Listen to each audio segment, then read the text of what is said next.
Jésus maintenant, Jésus, je sais, ça ressemble à Jésus, mais c'est pas de ma faute. Jésus, alors parfois c'est E-Z-U-Z, et là c'est E-S-U-S, voilà.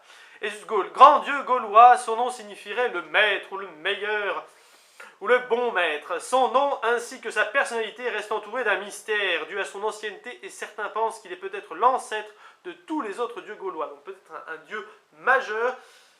C'est possible. Dieu défricheur, il est la force motrice du monde et des êtres, énergie créatrice.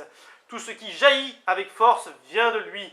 L'eau de la terre, le sperme de l'homme, les arbres, etc. Tout ça, c'est entre guillemets, ce n'est pas de moi. Il est à l'origine de toute vie, passion et mouvement, comme l'éros grec, et cumule les vertus immémoriales de la forêt, de la végétation, de la fécondité animale et humaine, ainsi que du courage indomptable. C'est génial tout ça.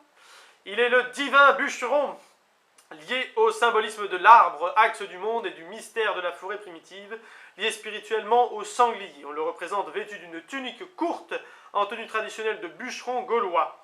De l'arbre qui l'élague apparaissent trois oiseaux perchés, ou une tête de taureau, ou le taureau aux trois grues. Tarvos Trigaranos, devenu Tergavant dans la chanson de Roland.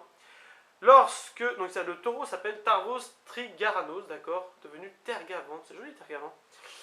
Lorsque le bûcheron détruit la vie de l'arbre, l'arbre de vie, c'est pour mieux en délivrer toute la vie potentiellement contenue. Ainsi, de la mort renaît la vie, toujours l'idée du cycle. Un peu avec le maillet, on verra ça notamment avec Sukelos, où on en a déjà parlé. Ésus est associé à la grande déesse de la fécondité créatrice, représentée par les trois grues, et trompe avec elle Carnunos, le dieu cornu. On en parlera. Avec Jésus, on aborde simultanément deux dimensions, celle de la guerre et celle de l'agriculture. Il est ainsi l'archétype de la fonction royale qui assure et prospérité et résurrection. Il représente le trait d'union entre le monde terrestre et les mondes souterrains et célestes, et les auteurs latins ont eu tendance à parler de lui comme d'un dieu féroce sans bien comprendre son rôle exceptionnel dans le domaine gaulois.